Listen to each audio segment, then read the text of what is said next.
مجھے معاف کر دیجئے، میں آپ کو کوئی تکلیف نہیں پہنچاؤں گا۔ آپ نے دعا کی، گھوڑا نکل آیا، سراقہ نزدیک آیا، کافروں کے اعلان کے بارے میں بتایا۔ آپ نے اسے جانے کی اجازت دے دی اور اس سے کہا ہمارے بارے میں کسی کو نہ بتانا۔ وہ لوٹ گیا اور آپ اپنے ساتھی کے ساتھ آگے روانہ ہوئے۔ ادھر یثرب یعنی مدینہ کے لوگوں کو اطلاع مل چکی تھی، وہ آپ کا بے چینی سے انتظار کر رہے تھے۔ آپ 8 دن تک سفر کے بعد قباء کے قریب پہنچے۔ قباء مدینے سے 4 کلومیٹر کے فاصلے پر جنوب مغرب میں ایک گاؤں تھا۔ لوگوں کو آپ کی آمد کی خبر ملی تو اللہ اکبر کے نعرے لگاتے امٹ پڑے۔ ادھر رسول کریم صلی اللہ علیہ وسلم اور ابو بکر رضی اللہ عنہ سواری سے اتر کر ایک درخت کے نیچے بیٹھ گئے تھے۔ لوگ ابو بکر کو سلام کرتے رہے، اس لیے کہ ان کے سر اور داڑھی کے بال سفید ہو گئے تھے۔ لوگ انہیں اللہ کا رسول سمجھے۔ نبی صلی اللہ علیہ وسلم پر دھوپ آئی تو ابو بکر نے آپ پر کپڑا تان کر سایہ کیا۔ تب لوگوں کو معلوم ہوا کہ اللہ کے رسول تو یہ ہیں۔ آپ صلی اللہ علیہ وسلم نے قباء میں مسجد بنوائی۔ چند دن ٹھہرنے کے بعد وہاں سے مدینے کی طرف روانہ ہوئے۔ ابو بکر اب بھی ساتھ تھے۔ مدینے میں آپ اور ابو بکر ابو ایوب انصاری کے ہاں قیام فرما ہوئے۔ اب آپ نے مدینے میں مسجد بنانے کا ارادہ فرمایا۔ مسجد کے لیے جو زمین خریدی گئی اس کی قیمت ابو بکر نے ادا کی۔ تمام مسلمانوں نے بڑھ چڑھ کر مسجد کی تعمیر میں حصہ لیا۔ ابو بکر بھی کسی سے پیچھے نہ رہے۔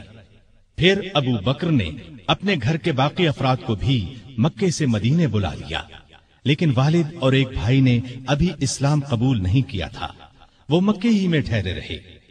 ابو بکر رضی اللہ عنہ کی والدہ بھی بوڑھے شوہر کی وجہ سے وہیں رکی رہی۔ مدینے میں آپ نے اپنا کام یعنی کپڑے کی تجارت پھر سے شروع کر دی، لیکن زیادہ وقت نبی کریم صلی اللہ علیہ وسلم کی خدمت میں بسر کرنے لگے۔ آپ ہر جگہ رسول اللہ صلی اللہ علیہ وسلم کے ساتھ جاتے۔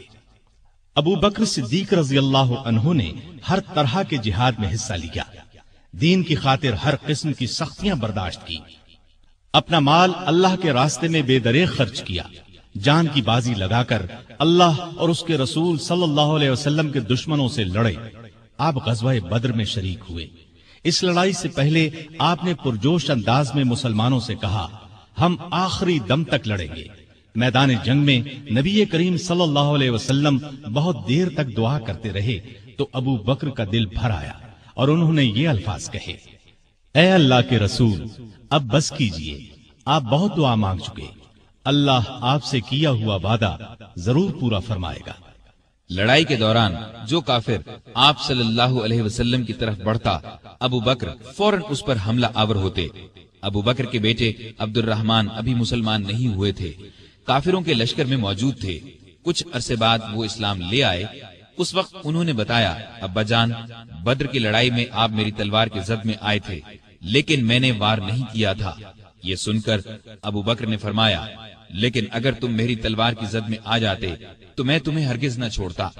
اس کے بعد احد کی لڑائی ہوئی۔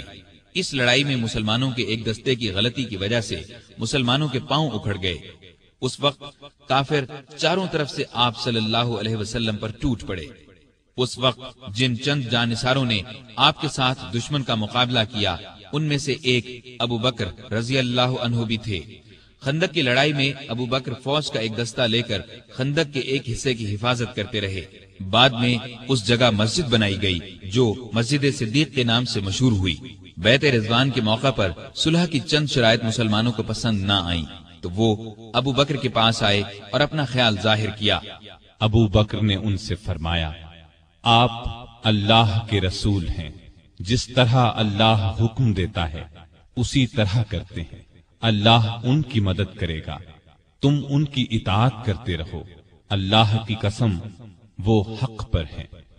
خیبر کی لڑائی میں بھی ابو بکر رضی اللہ عنہ ساتھ تھے۔